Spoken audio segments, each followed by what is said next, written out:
the space age. Hi everyone, how's it going? Hope you're doing well. Another sports video.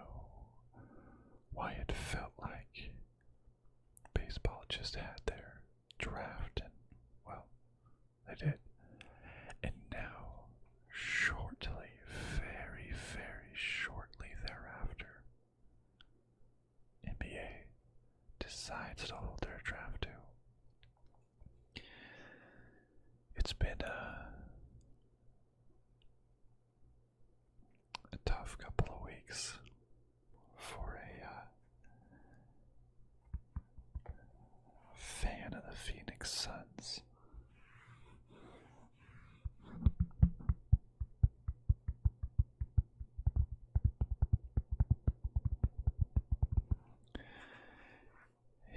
It's,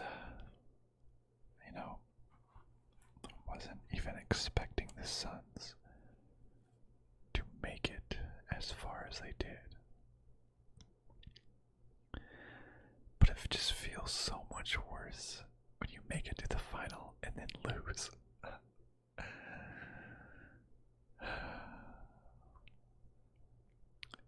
And even worse when you go up 2-0 and then let the other team win 4 games in a row. That's tough. That's real tough. But like a fan, an actual fan, I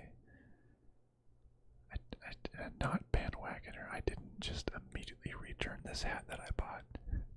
I'm gonna keep the hat. It's okay.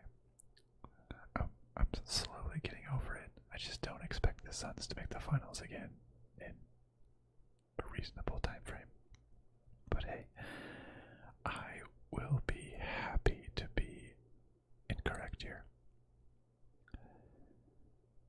But hey, just a week or two after the devastating NBA Finals, in comes the NBA Draft. The champions have been decided. Congrats to the Milwaukee Bucks and Giannis Antetokounmpo for just being the most beastliest beast of basketball players that exist. But while one team can celebrate in the glory, everybody else has to figure out what they need to do to be in the Bucks' position next year. How do they win a championship? Even the Bucks, they're not done. How do they get back? That's where the NBA Draft comes into play. All of the best collegiate or international or extracurricular, whatever you want to call the G League, the best talent all over the world is ready to show that they belong on an NBA team. So you have the lottery system, the draft. Actually, I want to see the standings. How did the standings play out at the end of last year?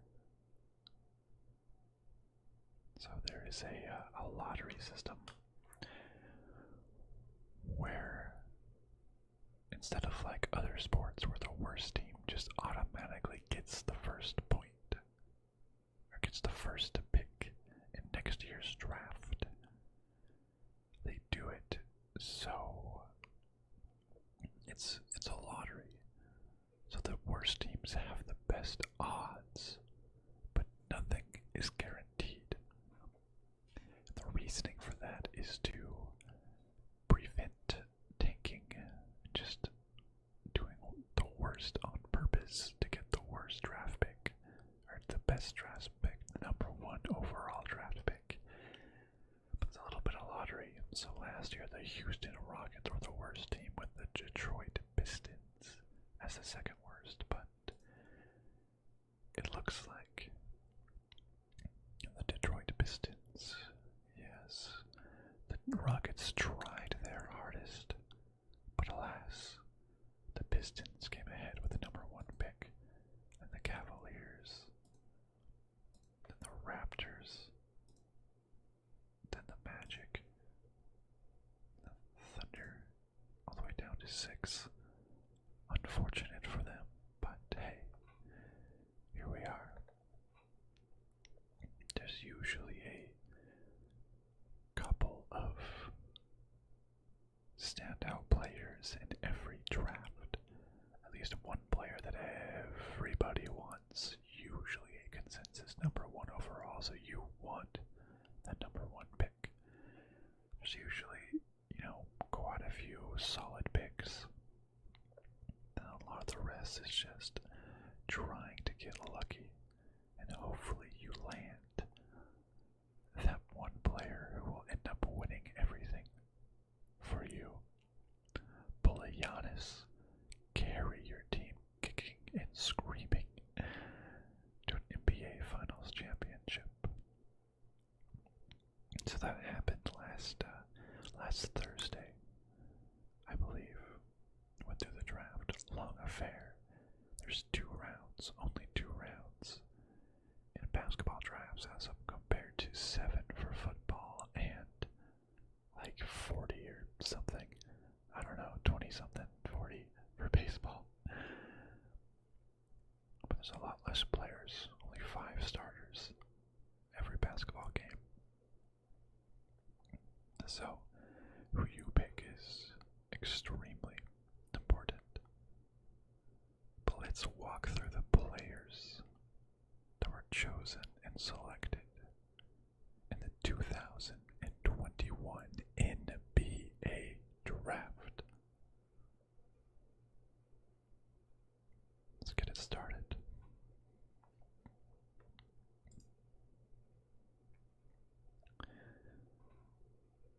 The player everybody wanted, but with the first pick, the 2021 NBA Draft, the Detroit Pistons select Cade Cunningham, a point guard from Oklahoma State, the number 1 rank overall.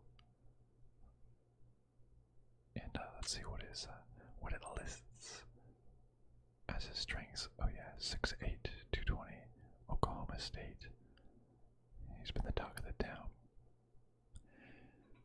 He has excellent size for a point guard, listed at 6'8", 220 pounds, with a wingspan that exceeds 7 feet. Fluid athlete who plays at different speeds, passes and handles with both hands, and plays a selfless style. Can bully smaller guards in the post, difficult for bigger defenders to handle due to his shot creation skill. Outstanding physical tools defensively that allow him to cover guards, wings, and bigs. Has excellent timing, feel, and intensity. Likes to crash the glass aggressively and ignite the break on his own. Competitive and attentive off the ball. Much improved shooter who confidently knocks down pull-up jumpers from mid-range and 3. Excellent free throw shooter. Shows soft touch around the basket. His improvement areas: he lacks a degree of explosiveness, beating defenders from a standstill, relies more on size and strength to get by opponents in the half court, struggles to score over length and traffic at times. Can he be efficient creating offense as a number 1 option? Plays for an Oklahoma State team that lacks much perimeter shooting and creation. Opponents are aggressive with double teams intended to get the ball out of his hands. May not be able to show the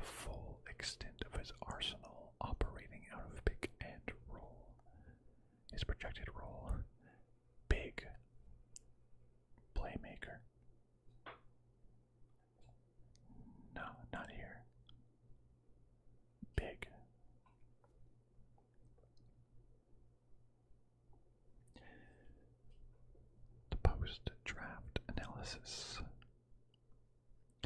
Tension between the front office and ownership regarding the timetable of Detroit's rebuild will ease significantly in landing the #1 pick, but may still bubble up down the road if the team doesn't show progress soon.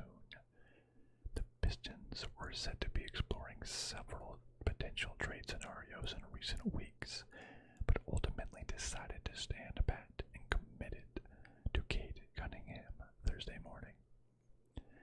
Cunningham isn't an ideal fit on paper with last year's lottery pick Killian Hayes, the ball-dominant guard who's coming off a disappointing rookie campaign, but he's widely viewed as the best prospect in the draft and brings a type of shot-making, defensive versatility, and feel that will allow him to play in many different lineup configurations. Anywhere from point guard to power forward, he emerged as one of the most clutch players in the college game, taking over games with several memorable second-half performances that cemented his standing as the type of big, versatile, multi-positional playmaker that every NBA team covets in the modern game. Yeah, everyone basically knew that Cade Cunningham would be #1 overall. But that brings us to #2, which Justin. Hey Justin, glad to have you here. Justin is very excited about, clearly in chat.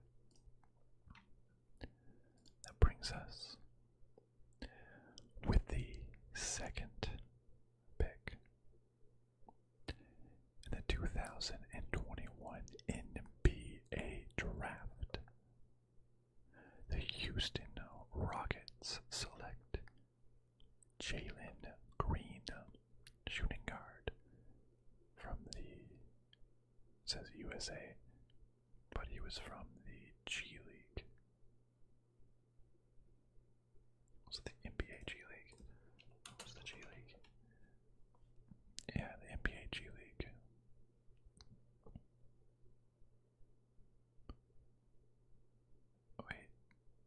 Wait, what is G League Ignite? Yeah, okay, so it is affiliated. Okay, interesting.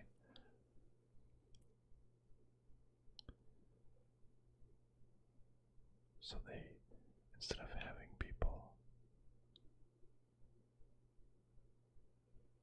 interesting. Jalen Green, the high-ranked player in the 2020.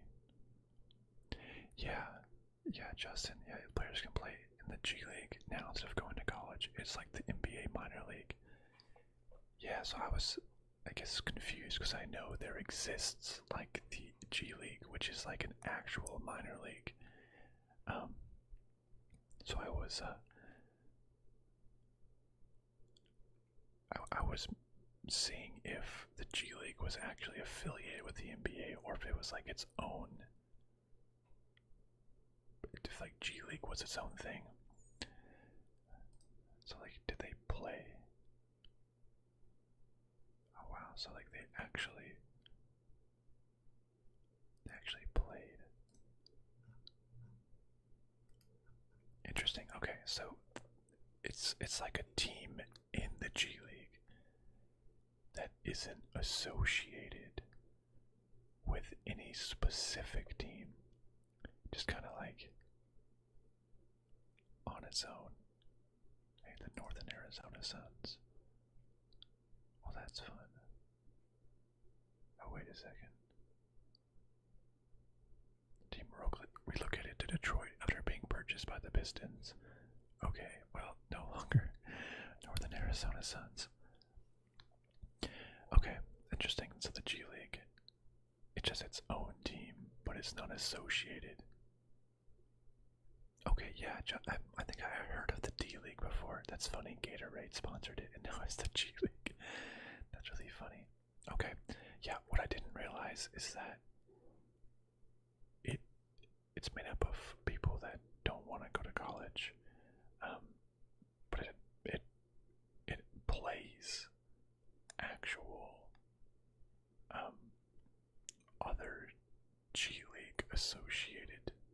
games that are associated with actual teams. It's kind of on its own. It did 8-7 against actual teams. That's pretty good.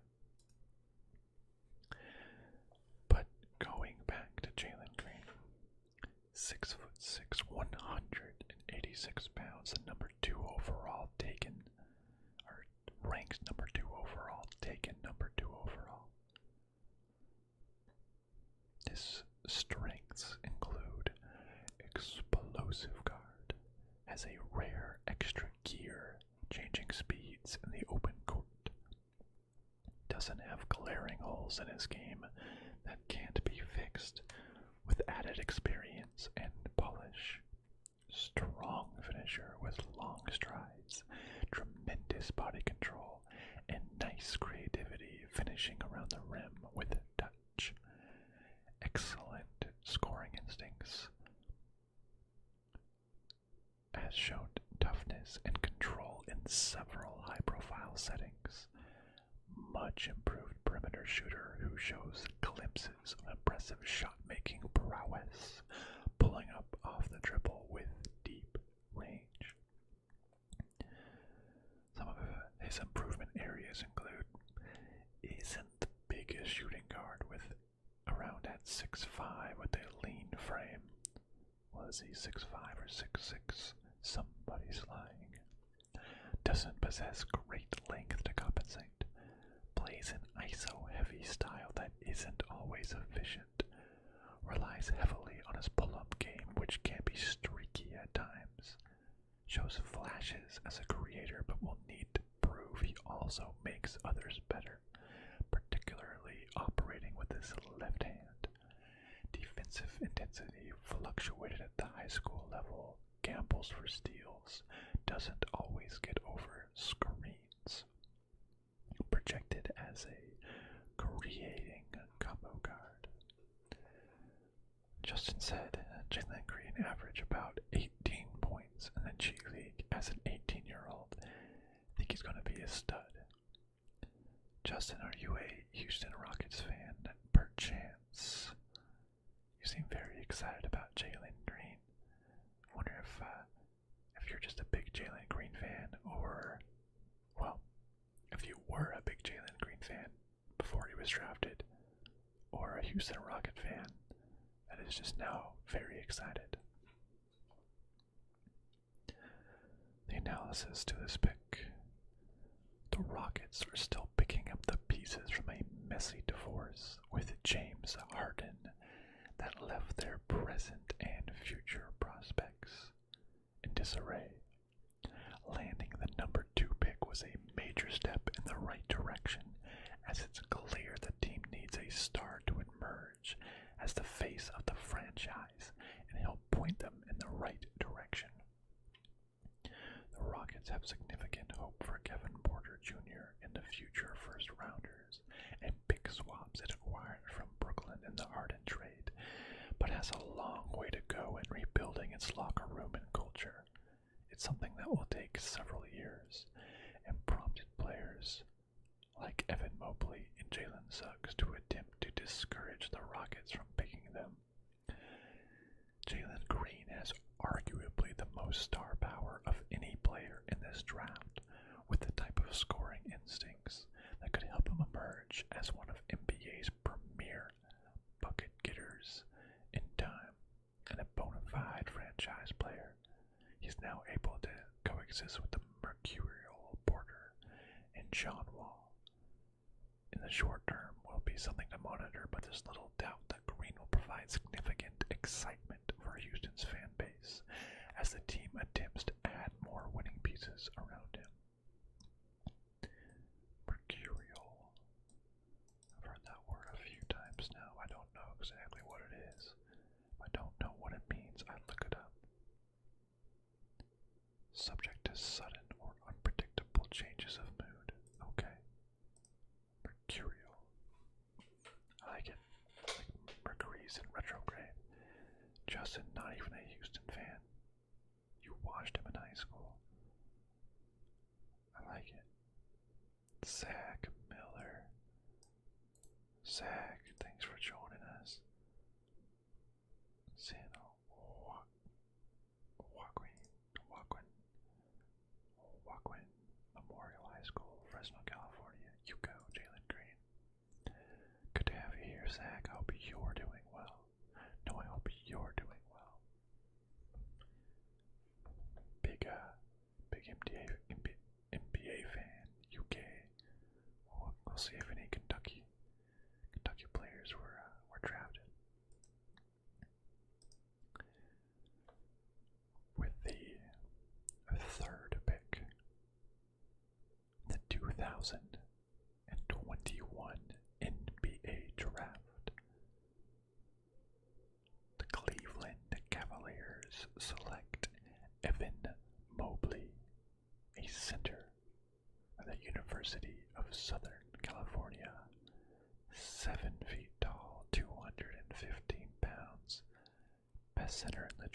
remember seeing,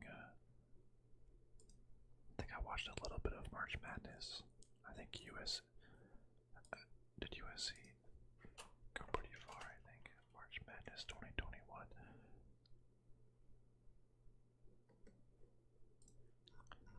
How did the bracket go?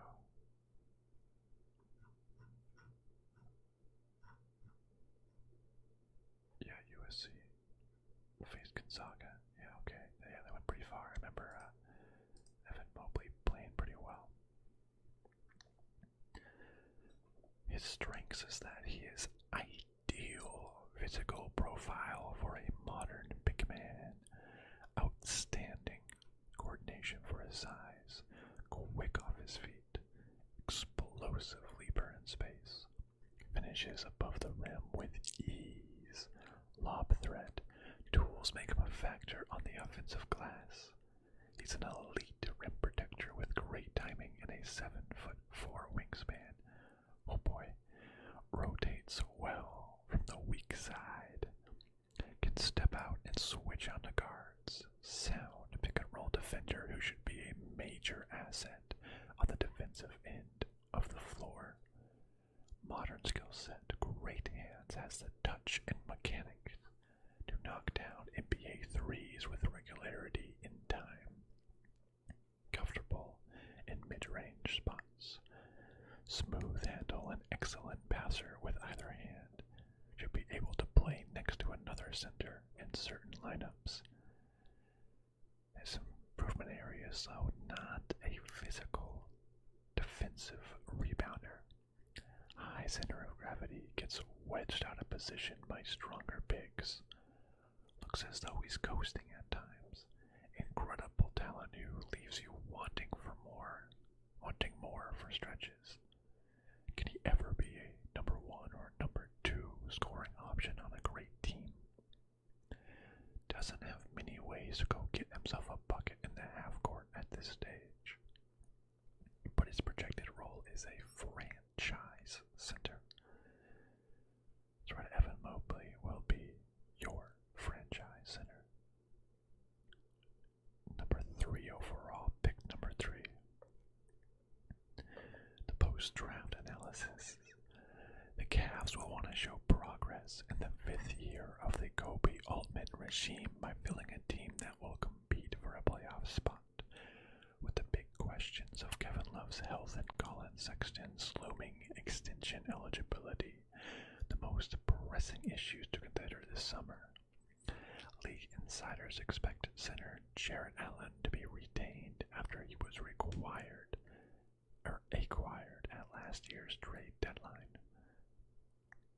Evan Mobley is viewed by many respectable, talented evaluators as being one of the biggest gems of this draft class, with his outstanding combination of mobility, perimeter skill, defensive versatility, and feel for the game, giving him a sky-high upside to grow into as his frame fills out. He'll likely start games at power forward for the Cavs, alongside Allen, while soaking up backup center minutes, which suits his slender frame best at this stage of the physical development. Acquiring a big wing who can slide to power forward such as Scotty Barnes or Jonathan Kuminga looked like the most pressing need on the roster. In actuality, the Cavs need to stockpile as much talent as possible regardless of fit, and Mobley has a chance to become the most talented player in the draft. Many teams tried to move up to this pick with Mobley in mind, but the Cavs showed little interest in doing anything but selecting him. He does have kind of a small frame. All these dudes, 7 foot 215. I mean, I weigh more than this guy, and I'm about, what would that be?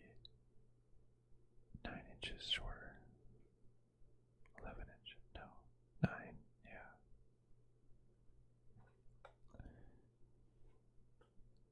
Dang, Evan Mobley is seen some good things.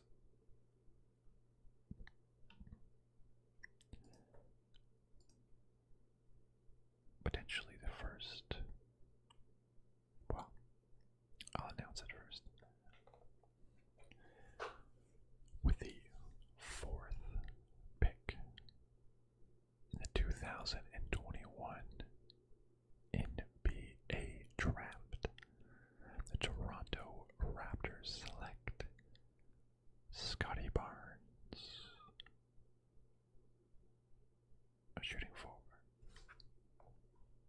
Wait, small forward, right? Shooting guard, small forward. Small forward. SF from Florida State.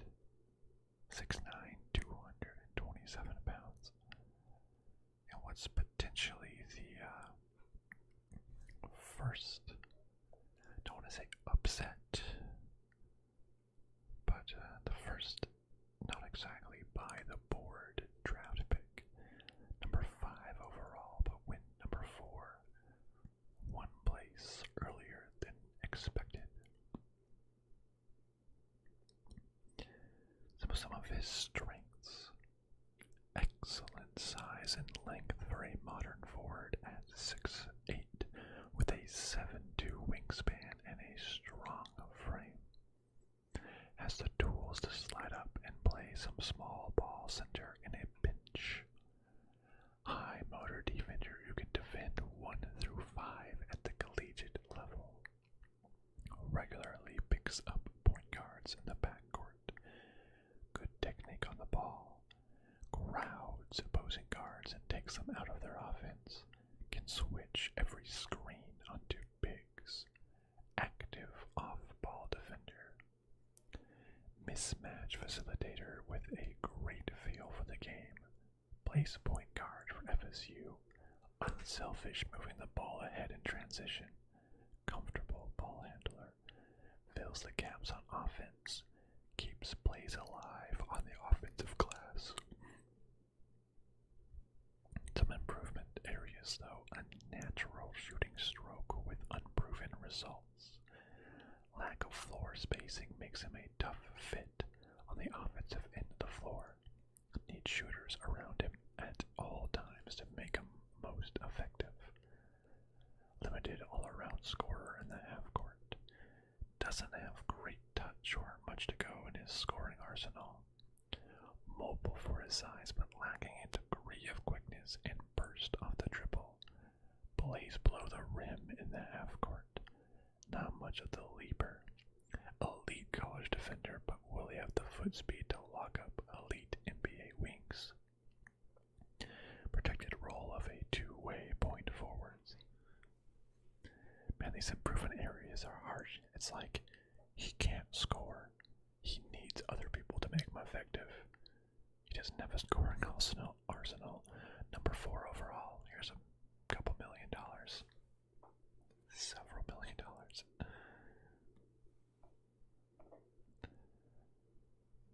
Move forward to the number 5 pick in the draft, and the first slide, if you will.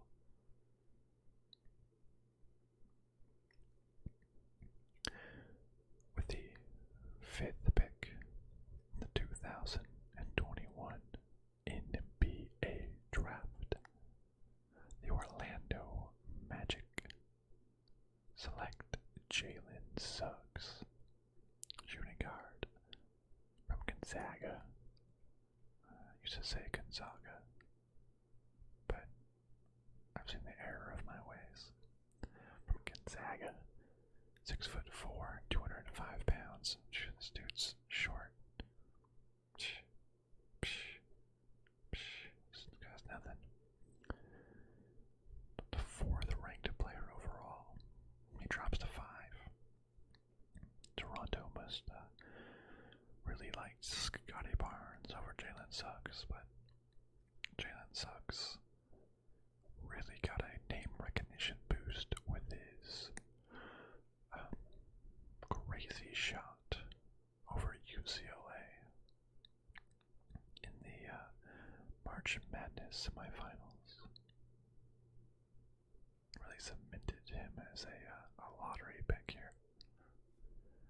For his strength, he has a nice size for a lead guard at 6'4". Strong, compact frame. Finishes above the rim in space, especially off of 2 feet. Great body control, embraces contact. Downhill driver who can change speeds. Great in transition. Active cutter who can play on or off the ball. sure decision maker on the court with a great feel for the game. Unselfish hit-aheads in transition. Poised pick-and-roll passer who uses both sides of the floor. Rewards cutters and makes the extra pass to shooters. Takes care of the ball at a high level. Tough defender who wants to defend the other team's best player. Great feet on the ball. Dialed in off the ball. Excellent anticipation in the passing lanes. Will mix it up for rebounds. Improvement areas. Streaky shooter. Sound mechanics and good balance, but a career 27% from 3 on 190 attempts, according to our database. Nothing to suggest he won't become a reliable shooter, but the results just aren't there yet. Not the most nuanced finisher. Relies more on power and 2-foot explosiveness than finesse. Would benefit from adding a more reliable floater and additional deception around the rim. And just average length relative to his height. Protected role, franchise point guard. Interesting. Wonder why he's listed as a shooting guard then, if he's going to be a point guard. And then Scotty Barnes.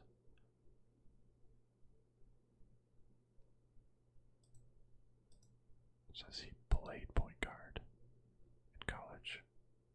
We're going for a small forward here. Not sure why it's not alpha projected or what they did play, because it's backwards in one of them. But the Magic, with their third worst record, picking fifth, and they probably still got someone real good with Jalen Suggs. I feel like it was, those top 5 were pretty set in stone. From here on out, it was a little bit more up in the air who might get drafted. But let's move on to number 6.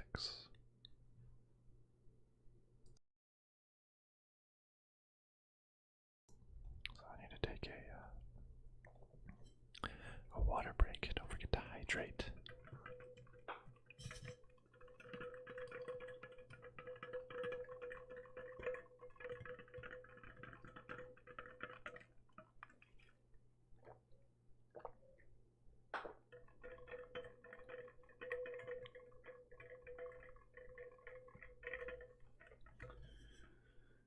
Become a hydro homie today.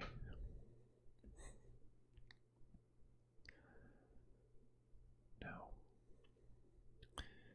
with the 6th pick, the 2021 NBA draft, the Oklahoma City Thunder select Josh Giddey, a shooting guard from Australia. Interesting. He's the number 7th ranked overall, 6'8", 185. All these people are tall and skinny. I guess that's what happens when you play a physically demanding sport and work out all the time.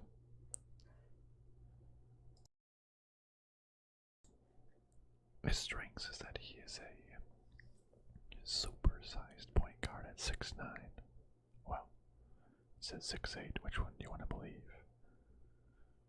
He's the 3rd youngest player currently projected to be drafted. Has grown 3 inches in the past 3 years and is at an early stage of development physically. He might still be able to grow. Goodness.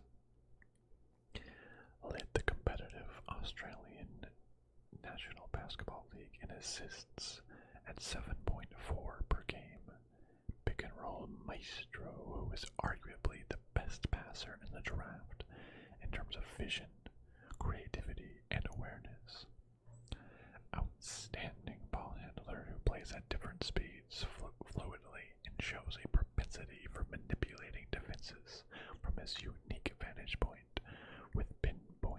passes all over the floor, operating off of a live dribble.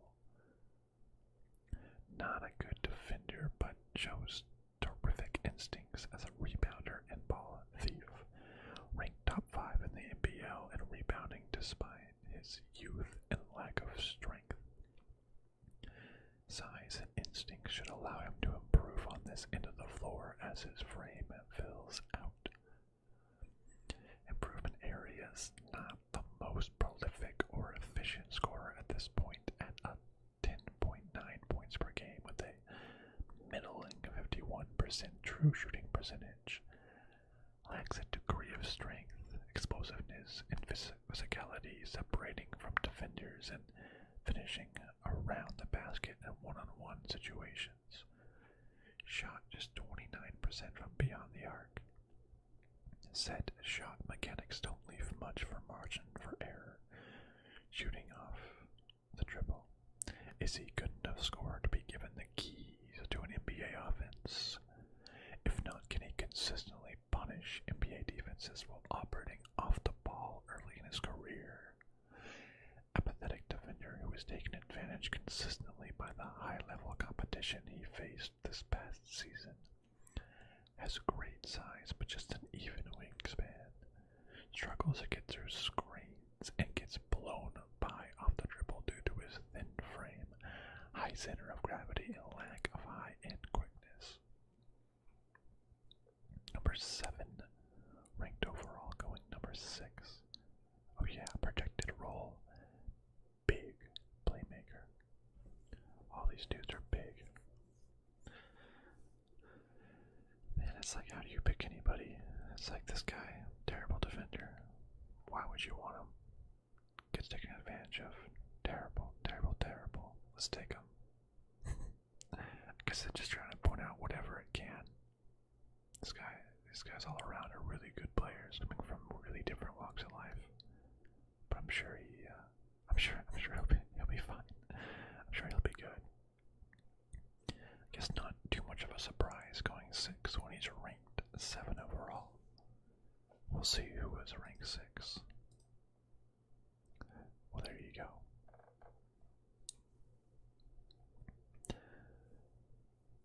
With the 7th pick in the 2021 NBA Draft, the Golden State Warriors select Jonathan Kuminga, power forward from the Congo.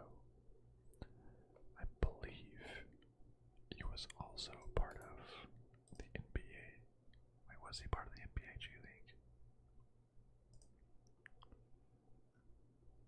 Yeah, he was. Okay. Yeah, he was part of the NBA G League. Pretty good. 6'8", 220 pounds. 6 overall, went 7th. A little bit of a drop. The Thunder must have liked Josh Giddey over him. His strength is that he has an ideal physical profile for a combo forward at 6'8", 225 pounds with a 7-foot wingspan. That's a lot. Possesses an outstanding frame and is explosive in the open court with an impressive combination of strength, quickness, and fluidity. Shows intriguing shot-making prowess, making 42 three-pointers in 19 Nike EYBL games. Has smooth mechanics and looks capable of making jumpers in a variety of ways, including off the dribble and even running off screens at times. Has excellent defensive potential when engaged. Strong enough to defend big men, but has quick enough feet to stay in front of guards. For improvement areas, his feel, decision making, and overall polish are works in progress. Not an efficient offensive player. Settles for the first shot he can find. Drives with his head down. Not the easiest teammate to play with. Wow, okay. Needs to show he can impact winning when his pull-up jumper isn't falling. has tools and versatility, but is a below average defender at this stage. Competitiveness and intensity fluctuate, relies too heavily on his length. Technique off the ball leaves a lot to be desired, has a tendency to stand around and gamble in passing lanes or bite wildly on fakes. Has some questions to answer about his approach to the game. Body language leaves something to be desired, and he hasn't gotten much high level coaching. Didn't show a great deal of progress with his feel for his game in the final year of high school. Two-way forward. Dara. Hey, hey. Hey, hey. Good to see you there, Dara. It's been a while.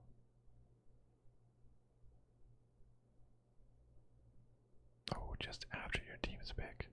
Thunder, Kitty. How do you feel about Kitty? Australian guy. Coming over, 6 overall.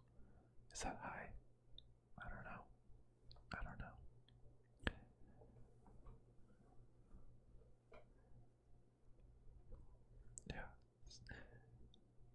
Yeah. It's just always crazy how the improvement areas seem just like so pointed and like harsh. It's like this guy's body language. Basically, this guy needs to grow up. But it's crazy that you are, first year in college, just out of high school, telling these players that they need to grow up, or, this is everything that's wrong about you. Really hoping that they can be malleable and grow into the pick.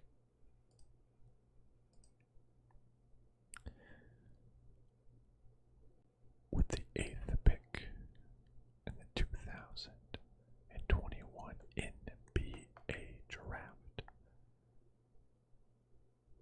the Orlando Magic select Franz Wagner, small forward. Wait, what's a small forward? I can say it again.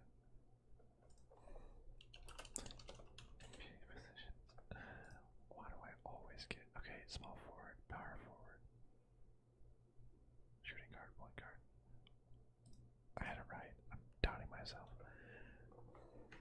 Small forward from Michigan. 6'9", 220 pounds.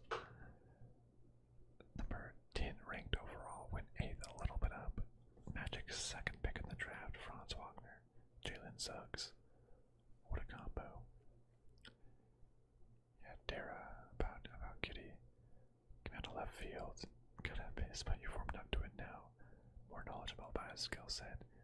Yeah, the weird thing in sports where if you don't know a player so well, your mind instantly says they are not good. It's funny, it's like, well, if they were really good, I would have heard about them in the news or seen highlights or something. How come I haven't heard of this guy? Terrible. I want the one that the media has hyped up, because the media knows better than the coaches. That's funny. I've heard Franz Wagner's name around quite a bit in different. I think he played a couple of seasons at Michigan, didn't he?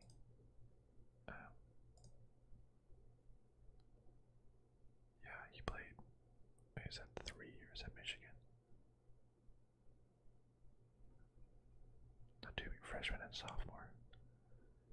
I remember hearing his name in multiple March Madnesses.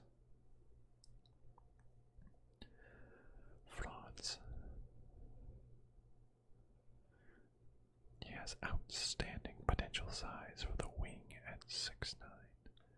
Young for his class, not turning 20 until late August, making him the same age or younger than many freshmen.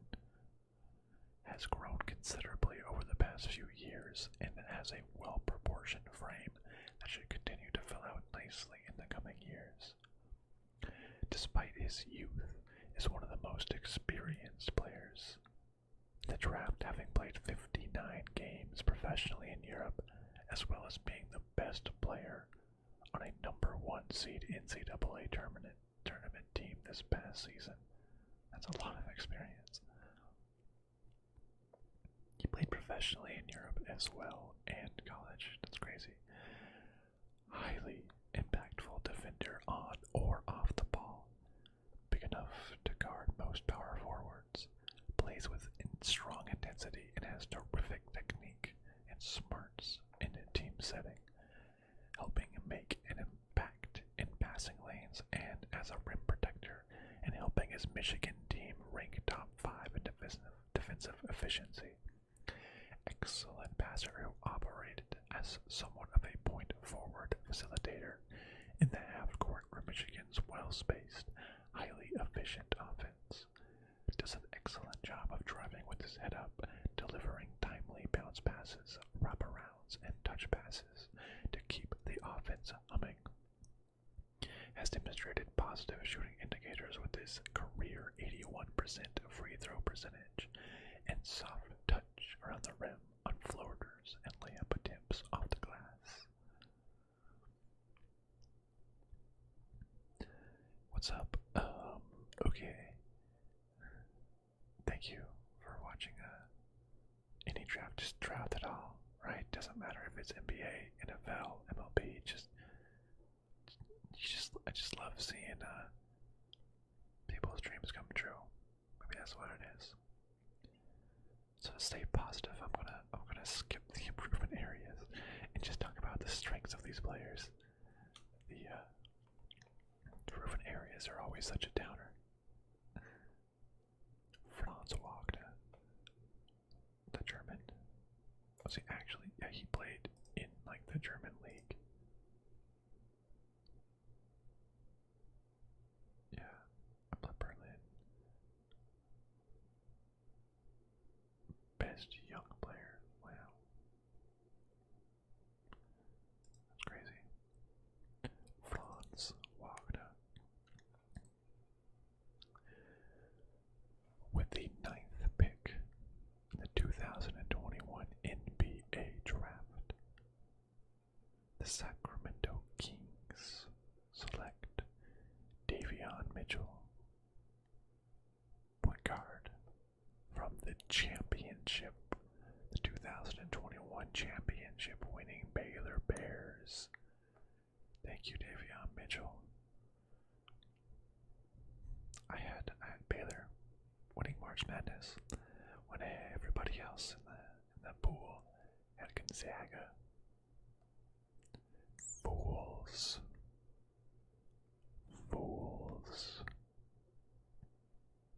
Just wish I put money on that. 6'2", 205. 8th ranked player overall. Man, I'm bigger than this guy. That's kind of weird. A professional basketball player. Shorter than myself, but isn't Chris Paul in the Suns? Isn't he like 6 foot flat? Yeah, that's insane.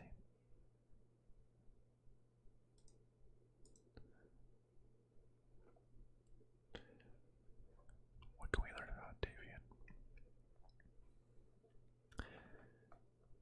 Naismith and Big 12 Defensive Player of the Year, arguably the best on-ball defender in the draft.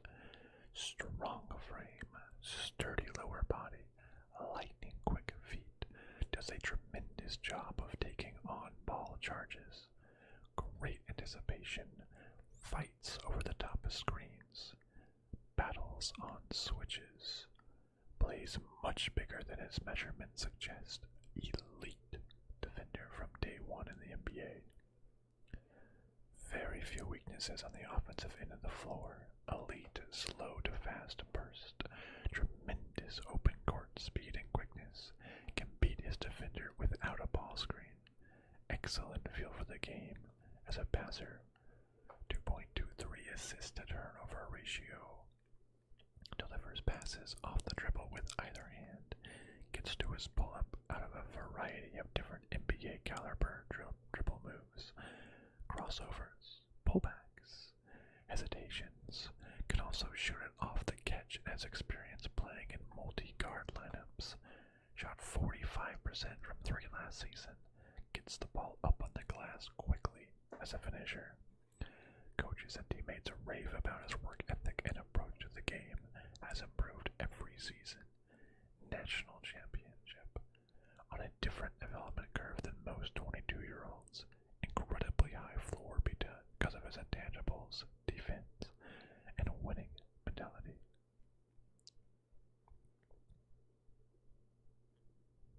Yeah, there's only 2 rounds in the NBA, but there's so many rounds. Well, there's 7 in NFL. I don't know how many are in NHL, but MLB there's like 20 or 30 or 40 rounds. I don't even remember. There's so many rounds. But yeah, all the prospects. Only 5 stars on an NBA team. It's much harder to make it to the NBA than with how many people have it's their dream and only 60 folks get selected. Pretty crazy. But happy for Davion Mitchell.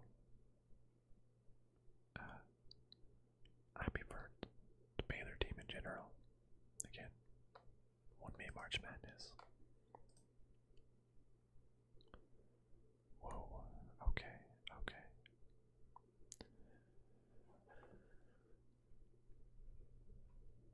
With the 10th pick, the 2021 NBA Draft, the New Orleans Pelicans selected Zaire Williams, shooting guard from Stanford. However, that pick was immediately traded to the Grizzlies,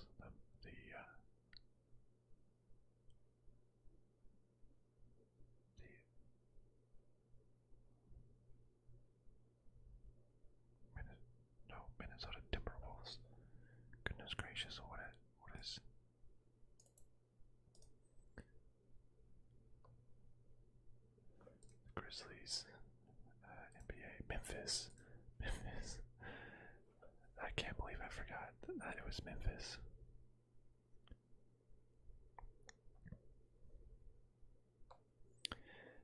Just like I don't follow basketball as much as the other sports, but it's crazy like how the most popular teams get like all the media attention. And like you know them for sure, but then the less important teams, people just like forget about it. Like tell someone to name all the teams and like they're gonna forget the Sacramento Kings, Orlando Magic, Memphis Grizzlies. It is weird though how in basketball, as opposed to other sports, like you can't just trade the pick. Like in NFL, you can trade the pick right there and it'll move and the other team makes the selection. But in basketball, the original team makes the pick, but then immediately trades the player. So it's strange. Yeah, Kevin, already in the draft. I know, it's only been 2 weeks since the final. I'm still heartbroken. I gotta relive the agony. Oh yeah, Dara, it takes like 3 or 4 seasons. If they're lucky, if they're really, really good, but it takes a long time for MLB picks to reach the finals. But Zaire Williams, now this, at least according to ESPN's ranking, is a major reach.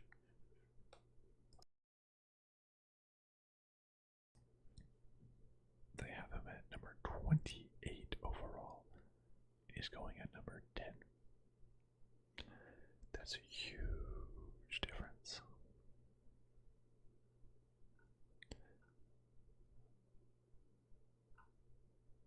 Tall, fluid wing at 6'8" with a 6'10.5" wingspan.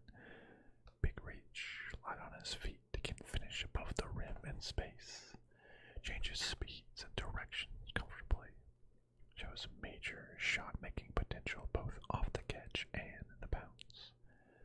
has the footwork to rise and to pull up smoothly and can create space with step backs. Comfortable ball handler with great balance who can play pick and roll. Handle and shot making potential give him quite a bit of upside as a creator. Willing passer with strong court vision. Strong off-ball defender who has good instincts in the passing lanes, will rotate for blocks or charges. Projected role as a wing shot creator. To the Grizzlies. But go back to you, Dara. That's probably why the MLB draft is so much less popular. Because, like, you won't see those players actually playing for seasons. So it's hard to get excited about someone you won't even remember is in the farm system until seasons down the line.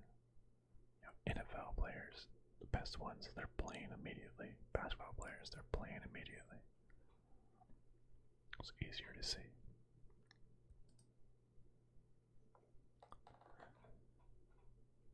With the 11th pick in the 2021 NBA draft,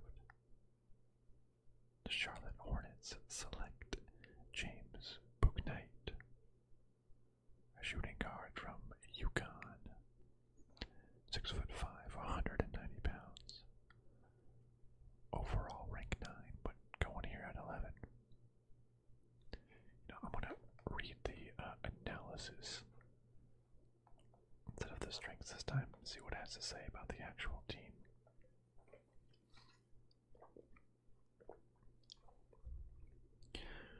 The Hornets hit a home run last year in landing LaMelo Ball, and will now look to surround him with the right type of players to maximize his brilliant passing and creativity. A lob-catching big man and additional shooting on the wings and forward spots will likely be a priority for Charlotte moving forward, both tonight and in free agency. In James Bouknight, the Hornets acquire the type of instinctual, professional scoring option every team covets in the backcourt and hopes to mold into the next Devin Booker, hey,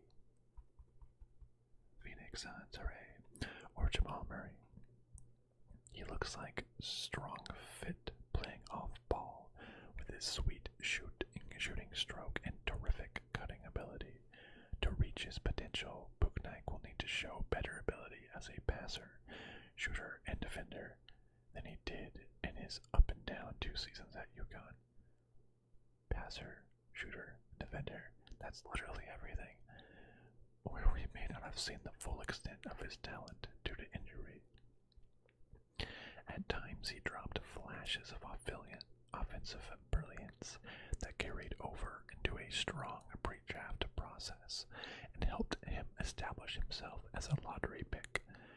Teams seem to be considering him as high as 6 or 7, but an elbow injury was identified from high school, which required a screw to be inserted. Ultimately, hurt his stock and dropped him a few spots from where he entered the night projected as.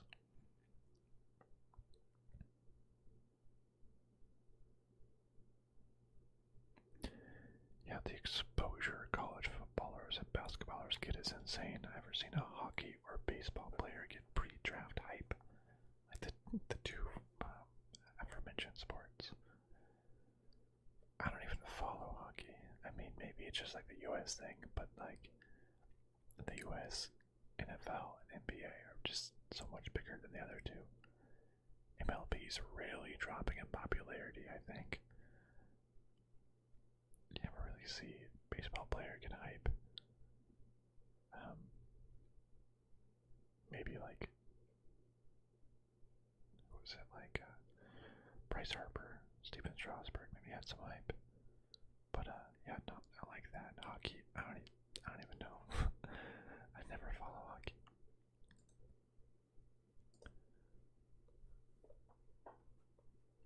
This hat is making my head itchy. With the 12th pick in the 2021 NBA draft, San Antonio Spurs select Joshua Primo, a shooting guard from Alabama, 6'6", 190 pounds. Another, according to ESPN, big reach, the 26th player overall, going number 12. His role as a versatile shot maker. The Spurs have seemingly been in transition mode for the past half-decade since the retirement of Tim Duncan. It's only a matter of time until major changes are underway in San Antonio, with an aging front court, DeMar DeRozan, Rudy Gay, and Patty Mills all entering free agency, and head coach, franchise figurehead, Greg Popovich, in his 70s. The team has missed the playoffs 2 consecutive seasons, for the first time in franchise history. What? First time in franchise history. It's missed the playoff 2 years in a row. The Suns hadn't made the playoffs for 10 years straight until this past season. Okay, hold on. That's true. How long has the Spurs been around as a team? They started in, I guess technically, NBA 1976, and they've gone to the playoffs. They've not gone consecutive seasons 2 years in a row ever. That's ridiculous.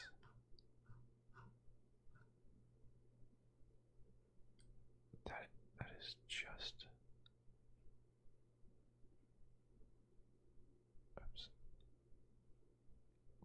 that's such a ridiculous stat.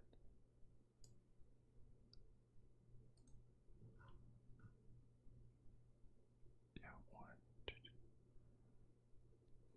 they like win so many years. Look all these years in a row that they won NBA.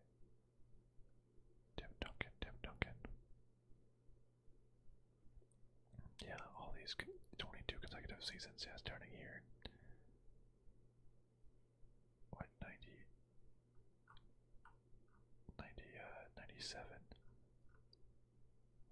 going until 2019. Wow, that's such a ridiculous stat. That's such a ridiculous stat.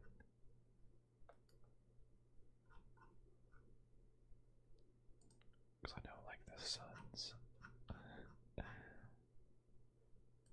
seasons, you know, some there, and then like whoosh, 2010, 2020, just never even. Yeah, that's a different streak, a decent streak, but don't like literally most of the teams, because it's a play-in tournament, but don't like half the teams make it each year. So I guess a lot of teams can make it, so it's not as difficult as, say, like NFL. If most of the teams make it. But anyways, sorry, I just got sidetracked. That was such a crazy stat. Rather than trying to put a band-aid on what ails them, the Spurs went with the best player available selection, swinging for the fences with the youngest prospect in the draft. Josh Primo looks like the prototype for what the NBA covets at his position in terms of raw skill set and physical ability. He would have been likely to enter next season as a projected lottery pick had he elected to return for his sophomore year, where he would have been younger than virtually all of the potential one-and-done freshman first-rounders. And he ended up as a 2021 NBA lottery pick anyway. Primo will need to be brought along slowly with his seasoning in the G League to polish his ball handling, decision making, and defense, a likely scenario. His shot making ability should allow him to carve out a nice role in the playoffs as expected. So this dude's like super young. 18 years old. Doesn't turn 19 until December. And boom, drafted Big 12. Just like that. Crazy. And right after Joshua Primo, the oldest, or the youngest player in the draft, Chris Duarte, comes along. 24-year-old. He's the oldest player in the draft. I mean, with the 13th pick in the 2021 NBA draft, the Indiana Pacers select Chris Duarte, a shooting guard from Oregon. 6'6", 190 pounds, 19th ranked overall, but here he comes in at 13. Indiana is coming off of a messy year, cycling through 3 coaches in 10 months, what among a consistent backdrop of discontent from the locker room. Miles Turner's development has seemingly stagnated, partially due to injury, and his fit with all-star Domantas Sabonis has always looked tenuous. The Pacers look destined to run it back with cosmetic changes, as the hiring of head coach Rick Carlisle is a clear sign that the team wants to win now. Chris Duarte, who stands 6'6" and shot 42% from 3, could fit any NBA team's roster with his feel for the game, polished skill set, efficient style, and strong playmaking instincts defensively. He's a plug-and-play wing who will be on a rookie-scale contract until he's 28 years old, something that boosted his stock throughout the pre-draft process, as the teams look to balance their cap sheets with savvy roster construction and what they hope to be instant contributors. The track record of 24-year-olds being picked in the first round isn't kind, but Duarte's floor looks high enough to make up for the fact that he doesn't share the same upside as some of the younger players that will be picked in this range. Yeah, 24-year-old. I mean, it's insane because he's 6 years older than Joshua Primo at 18. That's a huge difference, honestly. And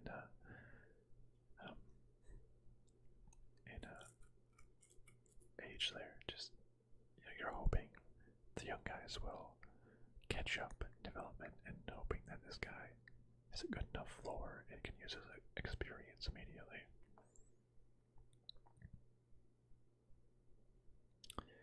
Dylan F. Can't say I know what the Bills did today. What did the Bills do today? Wait, was it DeRozan? DeMar DeRozan. Is that what happened? That's a trade tracker. I want to see. What are the big things that happened? Oh wait, Lonzo Ball. Oh, DeRozan.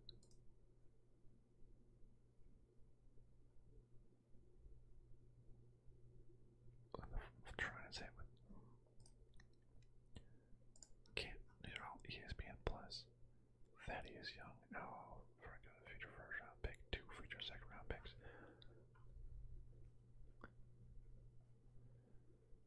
Yeah, like Dara. I mean, you look at Devin Booker. Devin Booker is 24 years old. Devin Booker is about the same age as Chris Duarte. And he has 6 seasons in the leagues, and is an all-star and in a finals appearance. That's really crazy.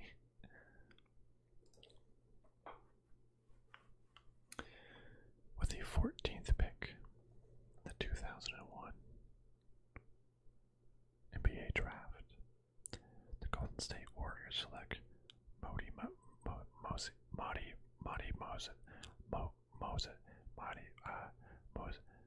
Moses Moody.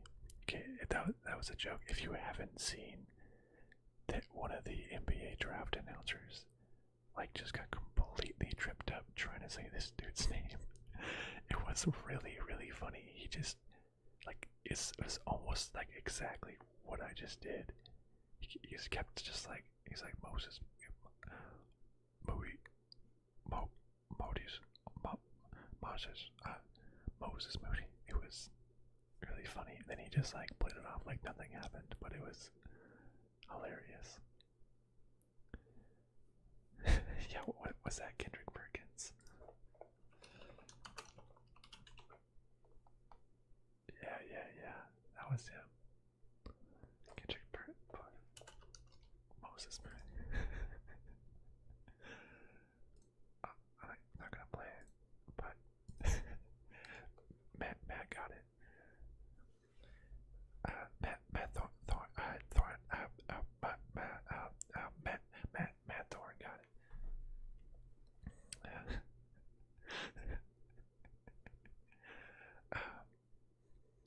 Moses Moody, a shooting guard from Arkansas.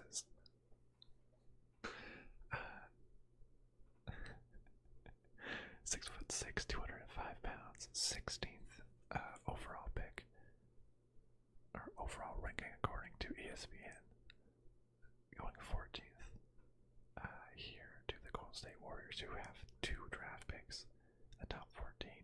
Jonathan Kuminga over here with Mr. Moody. That's a solid core for a team that's good. I don't know what they did. I don't have the history of all those trades, although they got it from Minnesota apparently. I don't know who they traded, but man, to have that team that's like a contender just had some injuries. And Steph Curry just being great gets to just add these young players. Just still be good. It's crazy. Projected role as a 3 and D wing. With the second of their 2 lottery picks, after swinging for the fences in Kuminga at number 7, the Warriors continued to look to stockpile talent by adding another teenager, not showing too much concern with the accelerated timetable of their aging roster, which many believed would put them in win-now mode in the draft. Moses Moody looks like an ideal player to blend with the surrounding talent, thanks to his defensive versatility, perimeter shooting prowess, and sound feel for the game, drawing some comparisons to the likes of Danny Green. He's one of the youngest players in the draft, having just turned 19, which should give him some upside to grow into as well, despite his just average mobility and shot creation prowess.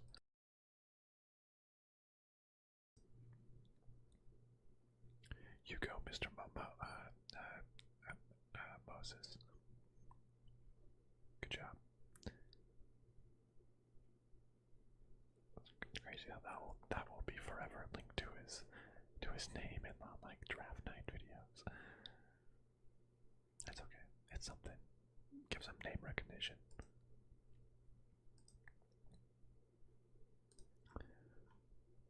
Right in the middle with the 15th pick in the 2021 NBA draft, the Washington Wizards select Corey Kispert, small forward from Gonzaga.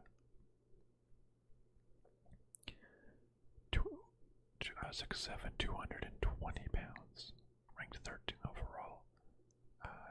Dropped a little bit to 15. So this makes my head itchy. Is that scratching ASMR?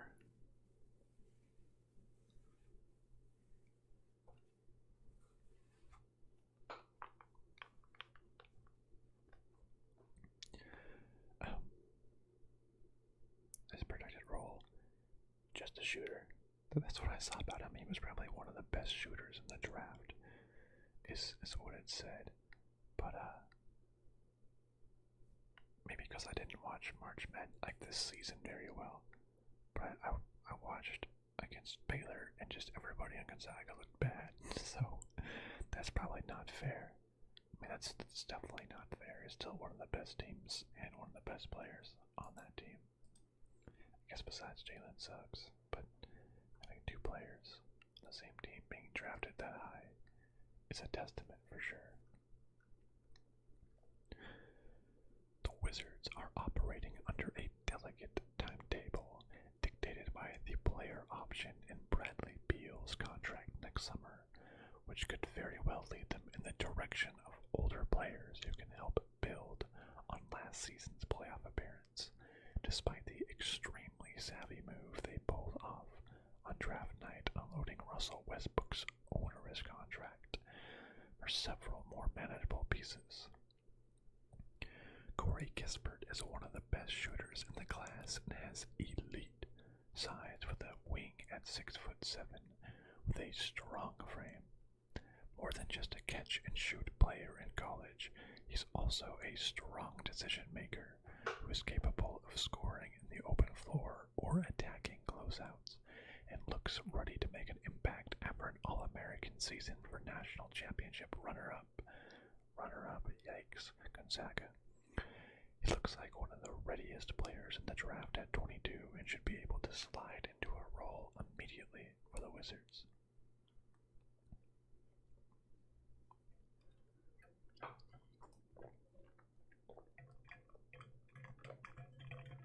Stay hydrated.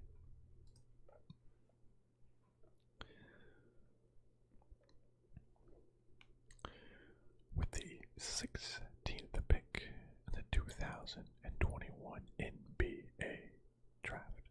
I keep trying to say it like EA Sports, NBA Sports. In the NBA draft, the Oklahoma City Thunder select Alperen Sengun, a center from Turkey. However, the Rockets traded into this pick to select Alperen Sengun.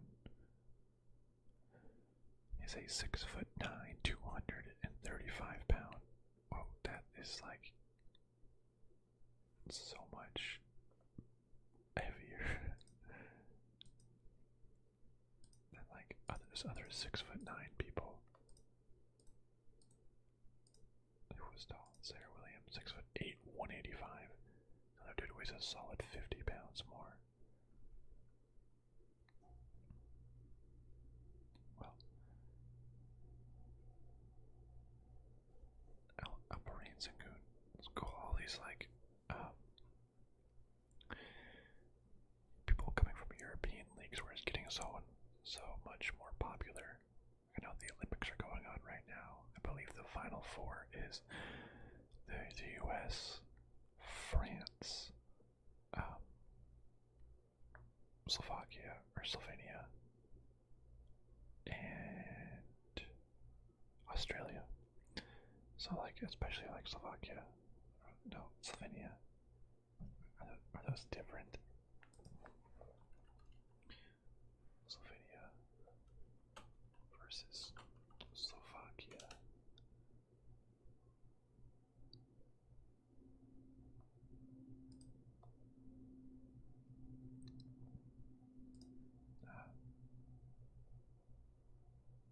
Slovenia, Slovakia.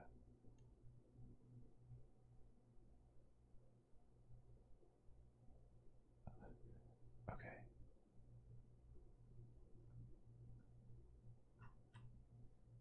Okay, so it is different. Slovenia. Oops. A lot of good international players coming.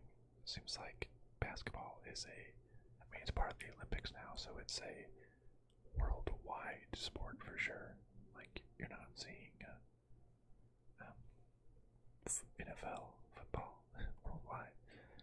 Baseball is becoming worldwide, which is really interesting. But hockey is still North American only, I believe. I don't know. Don't actually know too much.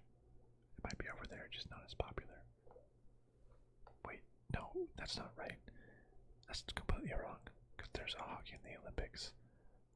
There's a whole thing about the Team USA beating Team Russia.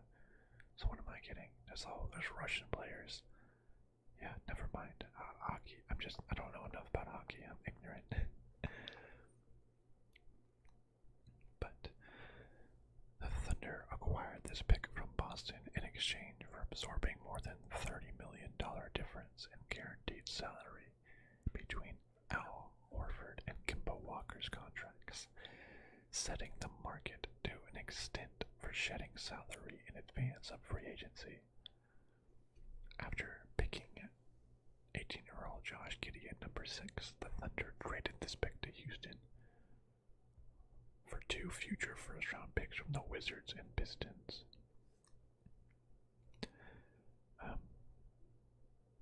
After adding Jalen Green to the backcourt, the frontcourt looks like an obvious place for an improvement for the Rockets through the draft.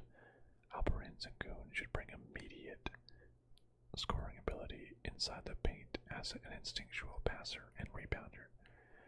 How much he's able to improve defensively will determine the trajectory of his career, but the productivity playing against men in one of the best leagues in Europe suggests he will emerge as a double-double threat early on if he can hold his own enough defensively to stay on the floor.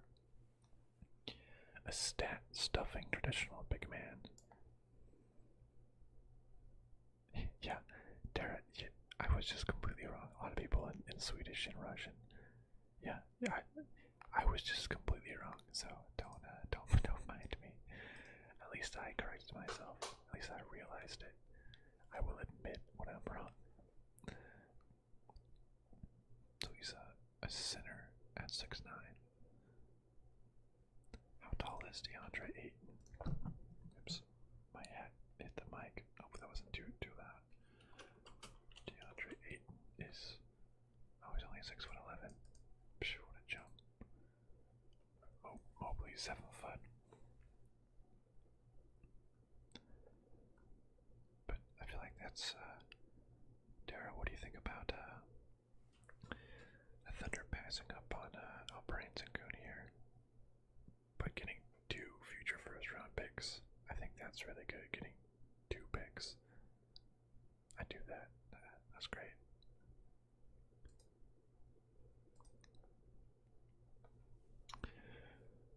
With the 17th pick in the 2021 NBA draft, the Memphis Grizzlies select Trey Murphy III, a shooting guard from Virginia. But the Grizzlies traded this pick to the Pelicans. So the Pelicans get to Trey Murphy III. I've said it before, I'll say it again. Very confusing how NBA does draft day picks. Like NFL, if you want to make a trade on draft day, you just trade the pick to the other team and then they can draft the player themselves. But here, like, you have to draft the player and then you can trade him. Or if you trade picks, the original team still has to draft it. It's confusing. So it'll say this player it'll always say Trey Murphy III was drafted by the Grizzlies, even though he never played with them and started on the Pelicans. So much easier. NFL, the team that's going to play him says that they drafted him. But anyways, number 18th overall player going 17th, pretty close there. Protected role as a 3 and D forward. The Pelicans are going on their 3rd coach in the past 11 months, putting significant pressure on the front office to surround Zion Williams with the type of talent needed to make the playoffs and at least be competitive once there. The word around the league during the pre-draft process was the team wasn't in love with any of its options at number 10 and was more focused on making a splash in free agency possibly by adding a veteran like Kyle Lowry, who would require the team shedding one or both of the contracts of Eric Bledsoe and or Steven Adams. That came to the head in the days leading up to the draft, where they executed a trade with Memphis that will allow them to open up $36 million in cap room, presumably to pursue backcourt help. Management is also reportedly high and expecting a breakout sophomore season from last season's lottery pick, Kira Lewis, who turned 20 not long ago and received inconsistent backing from the previous coaching staff. Trey Murphy III rocketed up draft boards in the pre-draft process as teams got an up-close look at his terrific size, physical, and shooting ability after converting 43% of his three-pointers at Virginia. At 21, he looks mature enough to be a relatively immediate contributor, but is such a late bloomer that teams hope he could still very well have upside left to tap into on both ends of the floor as his frame continues to improve. The Pelicans needed to find an immediate contributor, and Murphy looks like one of the most NBA-ready players left on the board. Tara's happy. I'm happy. Here you go. With the 18th pick, the 2021 NBA Draft, the Oklahoma City Thunder select Trey Mann, a point guard from Florida, 6'5", 190 pounds, ranked 24th overall according to ESPN, so maybe a reach, but at this point, non-lottery, non-top 10, you kind of just go with who you want. Doesn't really matter what someone's ranking says. Say he's going to be a shot-making point guard. Trae Young, perhaps. Nah, he's a different man entirely. The Thunder are in no particular rush to win, giving them the freedom to build slowly throughout the draft and develop their picks with steady doses of minutes and touches. It's kind of funny to yeah, we're in no rush to be good. We kind of like being bad. We're in no rush.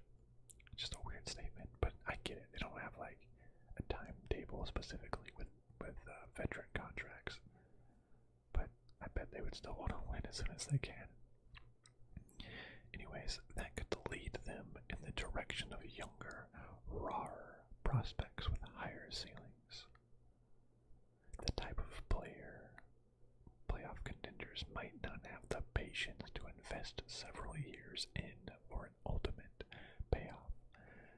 Trey Mann, is he the man to win them a championship? As Tara says, we'll see. Trey Mann's talent with the ball, positional size, which should allow him to play either guard spot, and upside is attractive at this spot. He'll need to add strength and improve his consistency as a decision maker and defender to carve out a niche rotation spot. Carve out a niche in a rotation short term, but he has a type of shot making prowess, creativity, and versatility NBA teams covet, with the bonus of being a late bloomer physically who still has room to grow as his frame continues to evolve. Lovely rebound mode. Or lovely rebuild mode. Yeah, coming from the Suns. Rebuild for 10 years. I guess it almost worked out. With the 19th pick, the 2021 NBA Draft, the New York Knicks select Kai Jones, a power forward from Tejas, Texas, ranked number 22 overall, going at 19. Not bad, but the New York Knicks traded this pick to the Charlotte Hornets. So, Kai Jones going to the Charlotte Hornets. This pick originally belonged to the New York Knicks, who traded it to Charlotte for a future first-round pick, much to the chagrin of the local crowd at the Barclays Center. The Hornets selected Kai Jones, who possesses significant potential defensively with his excellent size, huge standing reach, and outstanding energy he plays with. His offense is a major work in progress, okay? But he's on a different trajectory than most players his age, having picked up the game late. Jones will provide an outstanding lob target for LaMelo Ball while benefiting from the spacing that number 11 pick James Bouknight allows with his shooting. So, get some players in there, get them going. Just completely rebuilding your team in one draft night. I like it.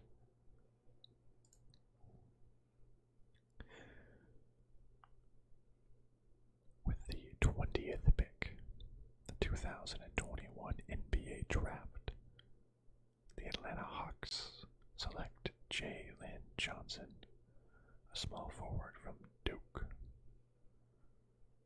6'9", 220 pounds. According to ESPN, this guy was ranked 12 overall, falling all the way to 20. I wonder if we'll see what happened.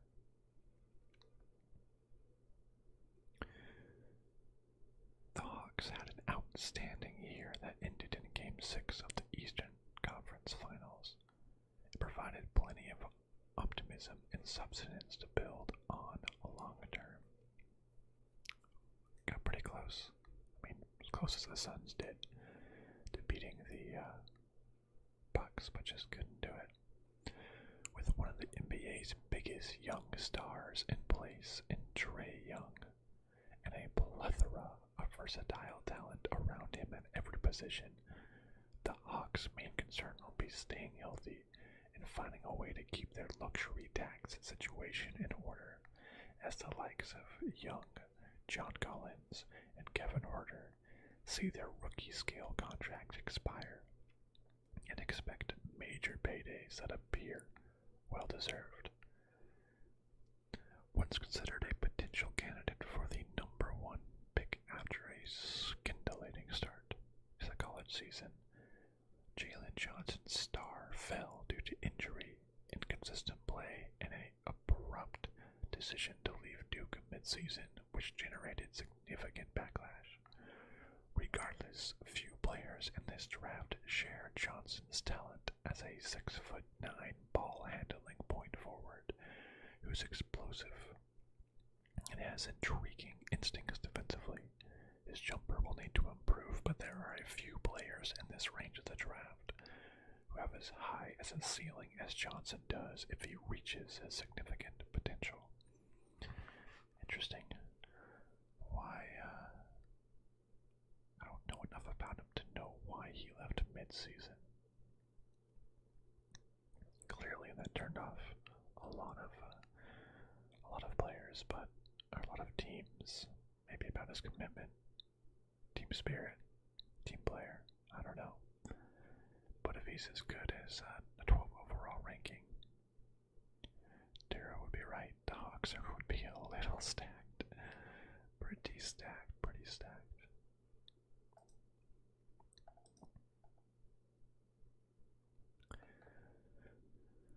With the 21st pick in the 2021 NBA Draft, the New York Knicks select Keon Johnson, shooting guard from Tennessee, and then immediately trade that to the Clippers. So the Clippers now get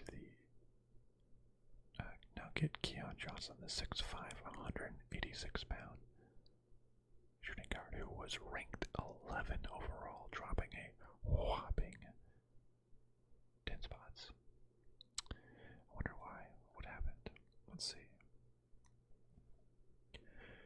The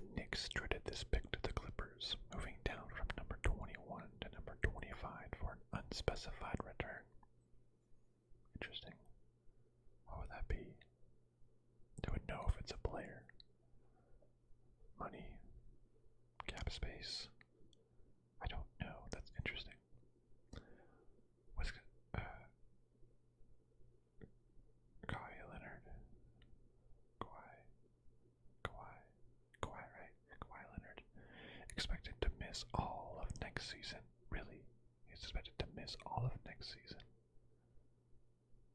No, he was out in the playoffs against the Suns. Didn't realize he was going to miss all of next season too. But with the Clippers have some issues they won't be able to solve at this point in the draft. With one of the highest payrolls in the league, this is still a chance to add a cheap contributor on a rookie scale contract that they won't get too many more stabs at, with 3 of their next first-round picks heading to Oklahoma City from the Paul George trade. It's so insane how in basketball they just give away their first-round picks like candy. 3 first-round picks to OKC for Paul George. I mean, Paul George was really good and helped them get as far as they did in the playoffs. But dang, you gotta hope you can keep getting free agents because you're not growing in the draft. In turn, the Clippers selected Keon Johnson, blessed with elite leaping ability and incredible speed, which makes him a terror in the open court and as a defender.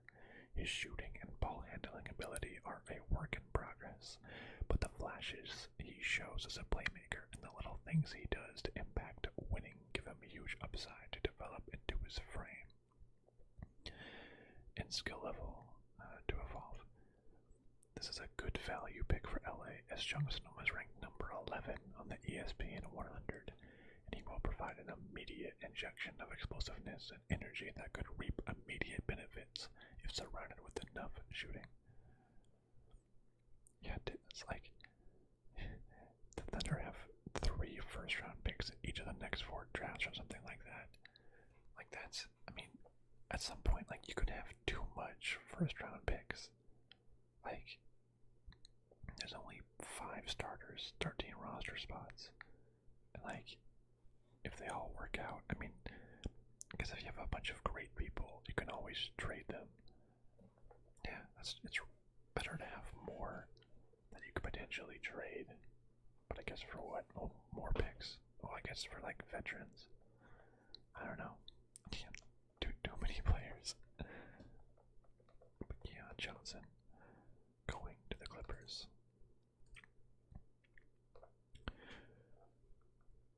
With the 22nd pick in the 2021 NBA Draft, the Los Angeles Lakers select Isaiah Jackson, a power forward from Kentucky. Number 21 ranked overall, went right about exactly where they thought he would go. 6'11", 206 pounds. That dude's big. Protected role, rim protecting, vertical spacing center. Is he a center or a power forward? I guess we'll never know. 9.5 standing reach. Goodness, that's huge.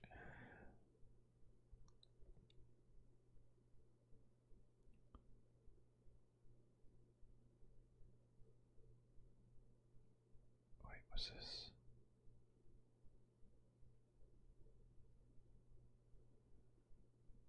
This says, the Wizards made one of the biggest moves in the night. So they took a swing at the upside of Isaiah Jackson. But this doesn't say he was traded.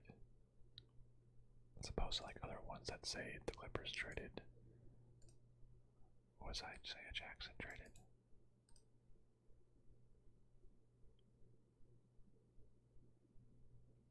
Wait, the Pacers? What? It says the Lakers. But then it says that the Wizards drafted him. And then He. I'm confused.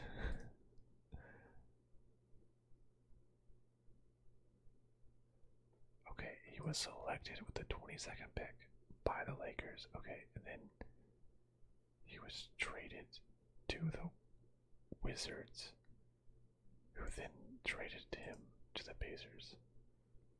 That is confusing. This is like not even just a normal NBA draft trade. This dude's already been on 3 teams. Okay, alright. Fine. I guess he's on the Pacers now. I guess the Lakers traded him to the Wizards. Like a normal draft day trade. And the Wizards just traded him again. So this isn't even like updated.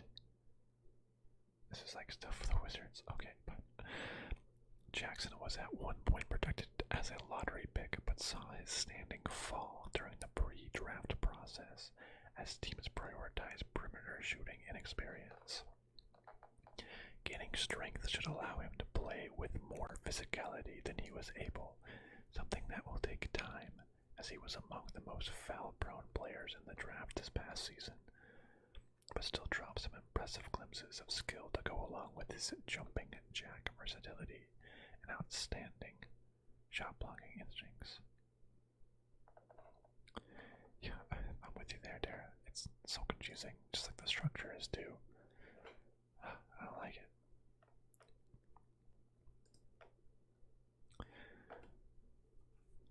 With the 23rd pick, the 2021 NBA Draft, the Houston Rockets select Usman Garuba, a power forward from Spain, number 14 overall, dropping 9 spaces to go 23. Pretty good. Protected role as a versatile defender.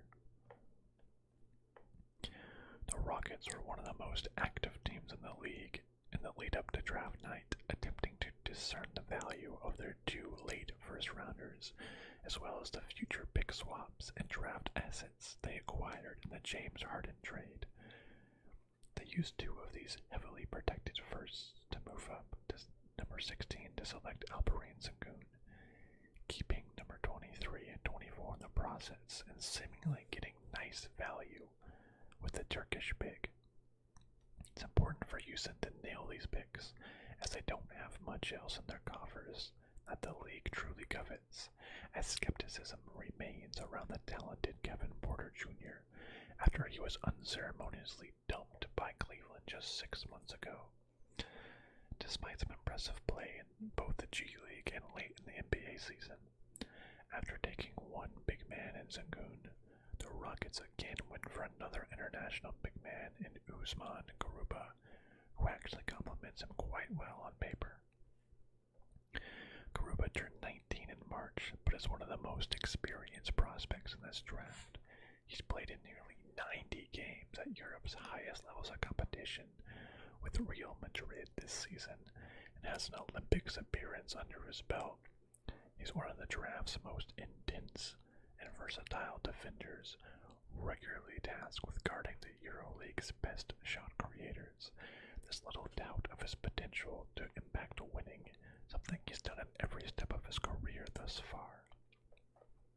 To get on the floor early in the NBA, he'll need to prove he can make shots with a little more consistency than he's demonstrated thus far, while continuing to develop the intriguing playmaking ability he flashed versus lower levels of competition.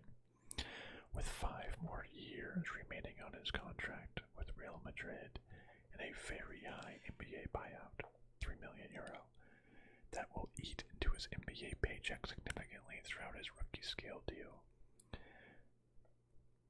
The fact that he can pay Real Madrid this amount in installments over time will allow him to come to the NBA immediately.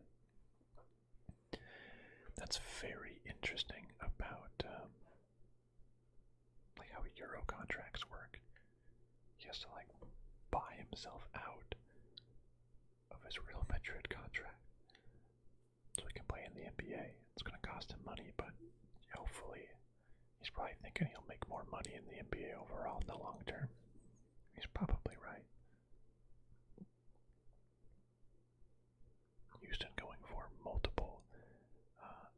international. You got Turkey, you got Spain. The Rockets were busy overseas.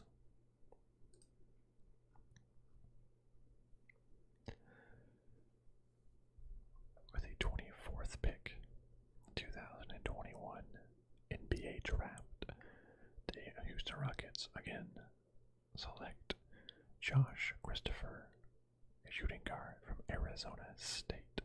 Hey, someone from Arizona, look at that.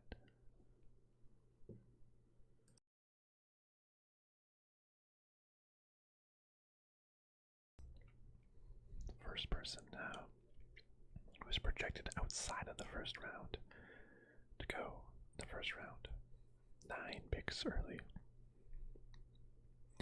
With significant minutes and opportunities to offer in Houston, were little in the way of long-term keepers standing in the way. The Rockets have a chance to continue to add talent and improve their long-term outlook with this pick. Josh Christopher was a highly regarded prospect coming out of high school who started this season projected as a lottery pick. He only played 15 games at Arizona State, leaving the team after highly inconsistent play, although he did drop impressive glimpses of talent that could be honed into significant weapons in time. Christopher has rare physical gifts with his strong frame, outstanding fluidity, and explosiveness, as well as polished scoring instincts.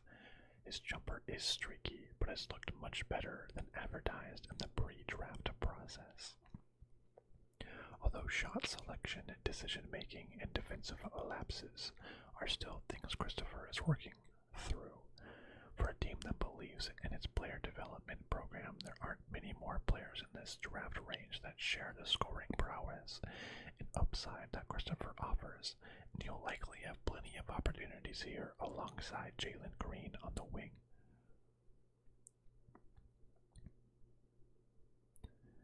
Yeah, that's pretty crazy, Dara. Like, I know, I believe when it was, Shohei Ohtani and Masahiro Tanaka in MLB, I thought the team had to buy out the Japan League team.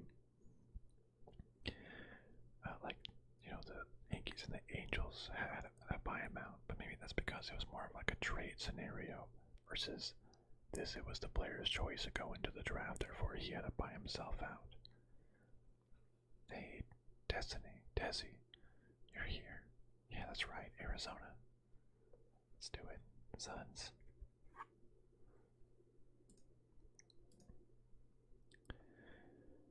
With the 25th pick in the 2021 NBA Draft, the Los Angeles Clippers select Quentin Grimes, a shooting guard from Houston, but traded this to the Knicks.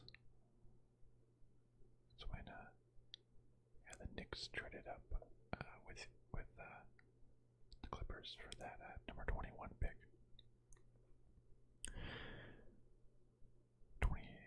6'5", 205 pounds, just predicted to go just out of the first round, but he made it in. The Knicks exceeded expectations in securing home court advantage in the playoffs while maintaining significant financial flexibility in a small horde of draft picks.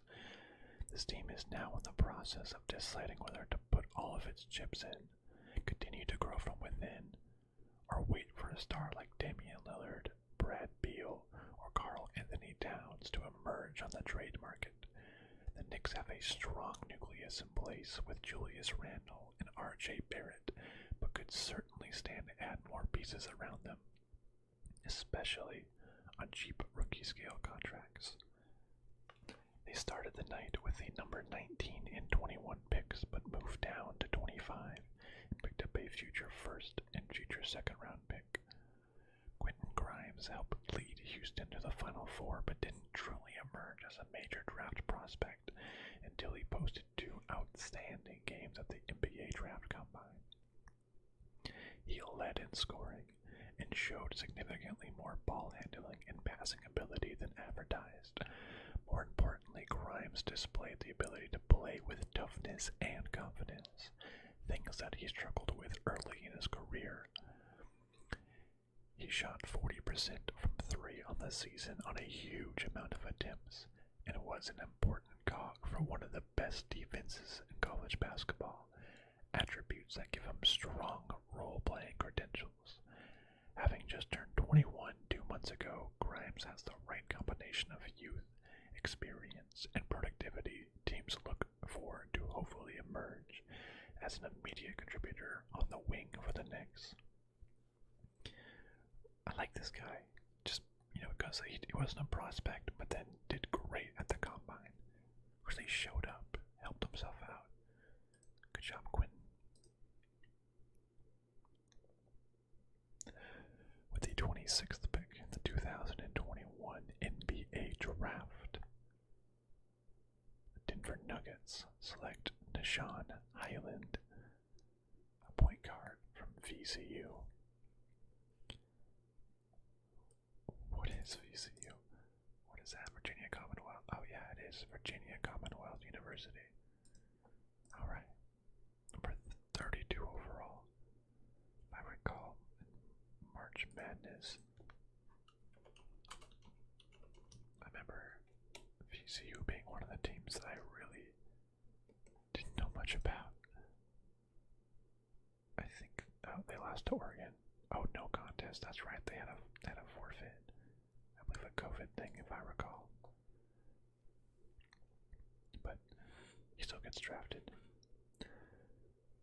with Nikola Jokic, Jamal Murray, Michael Porter, and Aaron Gordon in the fold. The Nuggets are as well positioned as any team in the NBA long term.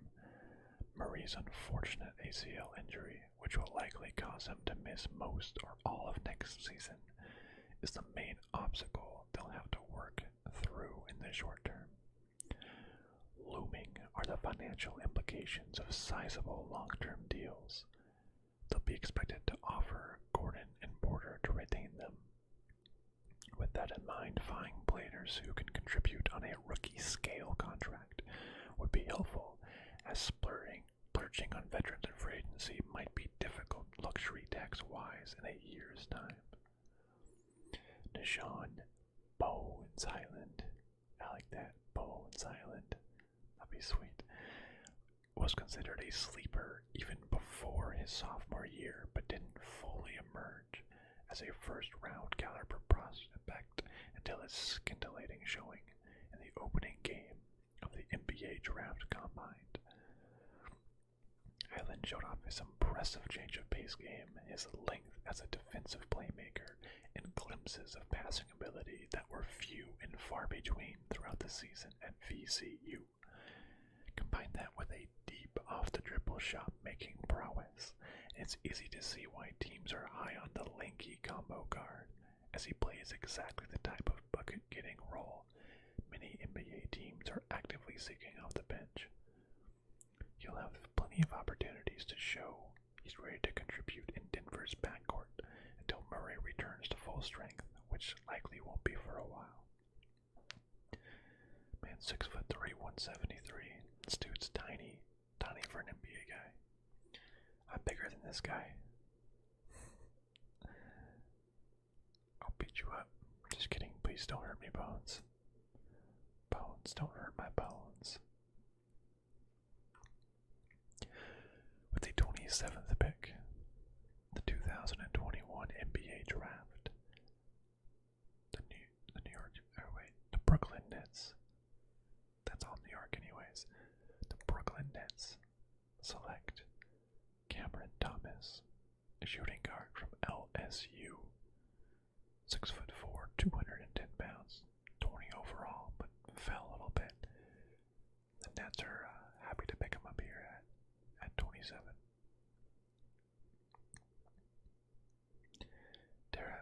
I haven't heard Joke. It's like Joker. I know he's called the Joker. Jokic. I don't his draft story. I do not know. Jokic. Oh my god, I'm wrong. Anyways, Jokic. I know they call him Joker. So I thought. Jokic. Jokic. Or not Jokic. Yeah, that makes sense. You know, different people, different countries pronounce things differently. Jokic. Just like your name. Daraj. Greg, good to have you here. Yeah, you feel free to watch this back. Learn about all the players. Have some fun. Alright, but Cameron Thomas. The Nets could easily point to injuries and bad luck as reasons why their championship hopes did not materialize this season, giving them every reason to run back their team and see if they can come up with a different result. Already on the hook with the second highest payroll in the league, with only 8 players under contract, and before even pondering the possibility of bringing back the lights of Spencer Dinwiddie, Jeff Green, Bruce Brown, Blake Griffin, and others. There are some financial implications to consider as well, which may start with moves they make on draft night. Cameron Thomas represents the best of both worlds for some front offices. He's a 19-year-old with room to grow, while coming off a historic season in the SEC after averaging 23 points and establishing himself as one of the best scorers in college basketball, regardless of class. His play style and personality certainly isn't for everyone. I wonder what that means, which is the reason why he was drafted here. I don't know what that means. Play style. Selfish brand of basketball, making difficult shots. High volume of 3, converts them at average. More turnovers than assists. Looks off open teammates. Okay, seems pretty selfish. Okay. Teams should know exactly what they are getting here in a player who is capable of scoring in bunches likely from day one, but whose efficiency, shot selection, and defense will surely need to improve to reach his full potential. Thomas will find a coach in Steve Nash who empowers players and isn't afraid to offer the green light, making him an excellent fit in their high-octane offense, although he'll need to be a little more judicious with his shot selection when playing alongside James Harden, Kyrie Irving, and Kevin Durant. Imagine just getting drafted to a super team, NBD, no big deal. High chance for this selfish guy. I don't like this guy just from this profile. I don't like him. This selfish guy to just come in and have a good chance at winning a ring.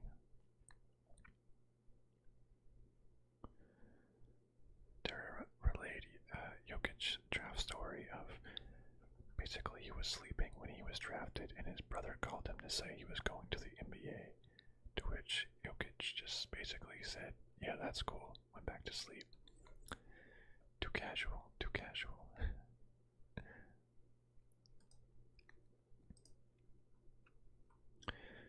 With the 28th pick in the 2021 NBA Draft, the Philadelphia 76ers select Jaden Springer, point guard from Tennessee. Yeah, Greg, going back to the Nets, it's too much. I don't like super teams. 76ers selecting Jaden Springer, point guard from Tennessee, 6'4", 204 pounds, 29th overall for ESPN, going 28. That's exactly like where he needs to be. The Sixers' outstanding regular season was derailed by a surprise second-round playoff exit at the hands of the Atlanta Hawks, leaving the team to deeply consider its roster construction. It starts with the viability of Ben Simmons as a leading figure in a playoff campaign moving forward. Simmons' center chatter will dominate the conversation conversation in Philadelphia, but the weakness of the team's bench, lack of shooting in the front court, and not enough shot creation prowess in the backcourt also played a role in several second-half collapses. Few, if any of those issues can be solved with the late first-round pick, but the Sixers will want to keep stockpiling good players on cheap contracts, with the third highest payroll in the league, and several rotation players entering free agency. One of the youngest prospects in the draft at 18 years old, Jaden Springer is an analytics favorite thanks to the versatility he brings to the box score as well as strong shooting indicators. Springer is a strong framed wing with a powerful first step, aggressive scoring instincts, outstanding defensive intensity, and good enough mechanics to project his set shot jumper, becoming a weapon in time. His propensity for hunting difficult shots, lack of a pull-up game, and bully ball style in the paint will need to evolve to carve out a niche in the NBA in the short term, but there's enough to like here with his ability to score while using his tough, fearless nature to his advantage defensively to eventually find his way. Jaden Springer. Now here we go. I stayed up all night for the draft to see who my Phoenix Suns were going to select, and then they traded it. Come on, Suns. I was looking forward to seeing this, but the Suns picked up Landry Shamet. I don't know too much about this guy. 6'4". But the Suns thought he was worth a trade, and maybe the Suns are definitely a team in win now mode, and they could definitely very well think that adding a bench player, I'm assuming this guy's not going to be a starter, a good decent role player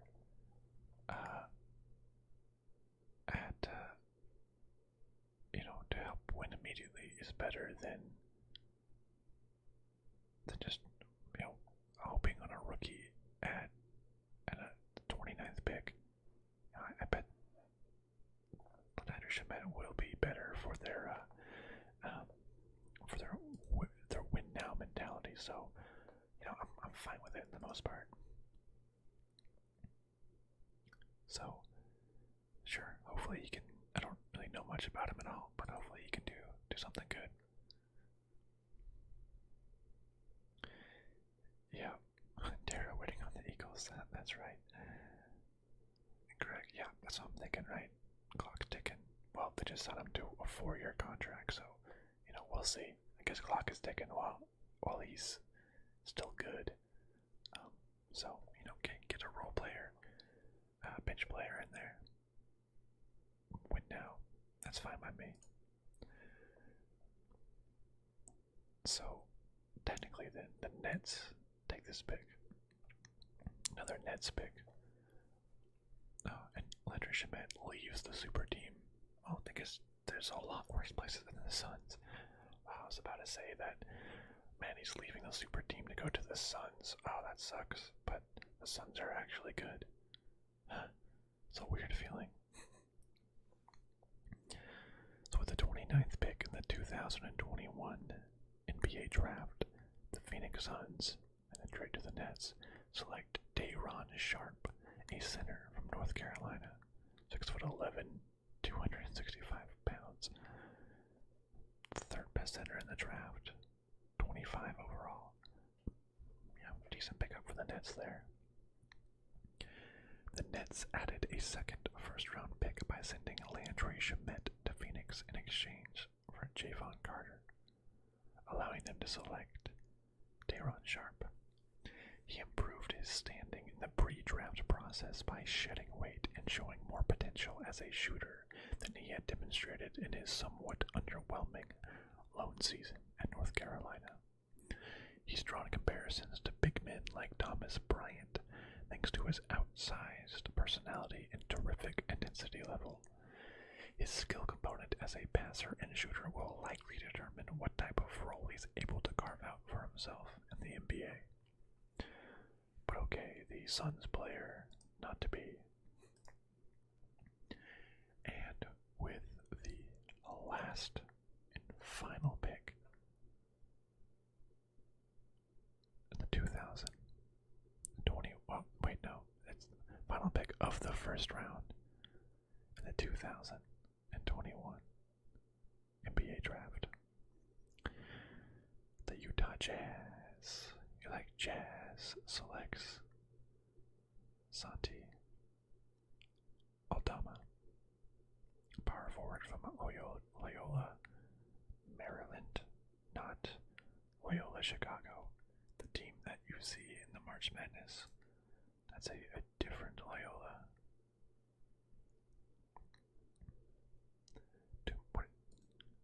Too many Loyolas.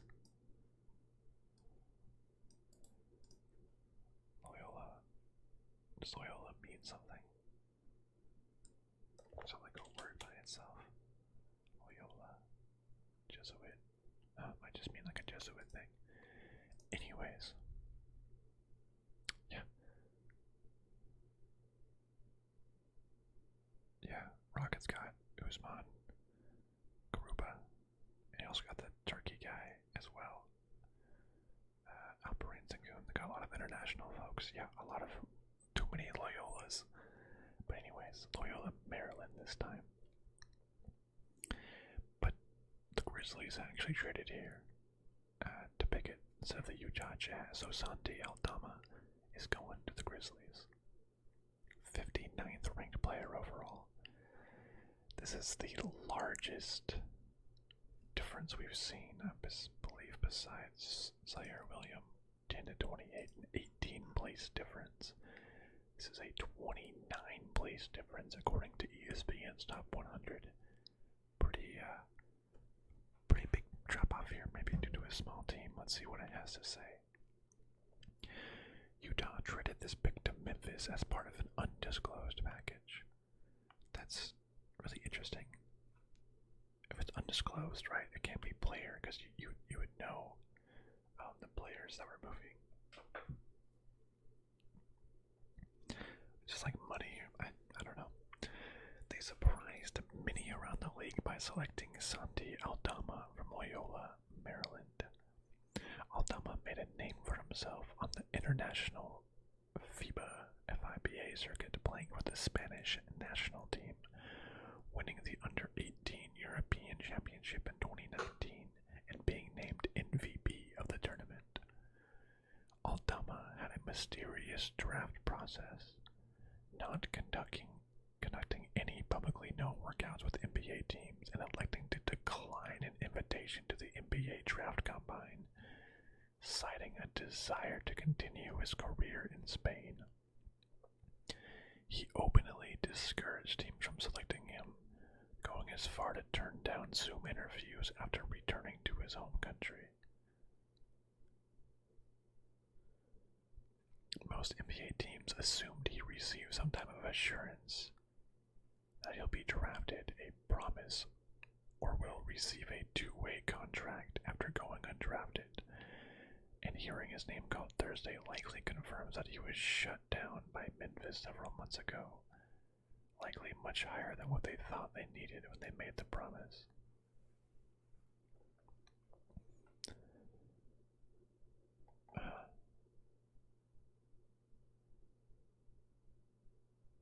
Interesting. Aldama is a unique prospect, 6'11", posting fantasy numbers in a Patriot League as a sophomore at 21.2 points, 10.1 rebounds, 2.3 assists, 1.7 blocks, shooting 59% from a two-point range and 37% from three. Despite having the height of a big man, Aldama was asked to play a primary creation role for Loyola, pushing the ball off the defensive glass and being utilized frequently in pick-and-roll sets, where he showed intriguing ball handling and passing ability, changing speeds fluidly out of hesitation moves, and finishing with the creativity around the basket. His defense and lack of speed were considered his big shortcomings, along with his at times streaky jumpers. Yeah, they're a little confused here. So it sounds like the Grizzlies must have told this guy they were going to draft him and shut down every other team so they wouldn't take him. That seems like a tampering thing or like a legal thing. Or maybe like maybe he didn't want to continue his career in Spain. So I don't know if the like baseball or football, if the higher you get drafted, the more money you get on your rookie contract. I would assume it's the same. So maybe to convince him to play, he had to have been drafted early so he gets more money. If he was drafted at like 60 overall, he may not have taken the money because it wasn't enough. Maybe he had to have this much money in order to go. It's very weird all around. But yeah, Greg, maybe they just liked his funny name. Fit it with Ja Morant and Jonas Valanciunas. Ja Morant's cool though. That's like, I don't think that's a funny name. That's a sweet name, Ja Morant. I love it. I love to have a two-letter first name. Ja. Yeah. Morant. I love it. Strange things going on at the end of the first round, but we've done it. I'm not going to go into round two. Unfortunately, round one has enough of the action. The Suns didn't get anybody, so doesn't even matter. Doesn't even matter. It only matters if it's the Suns.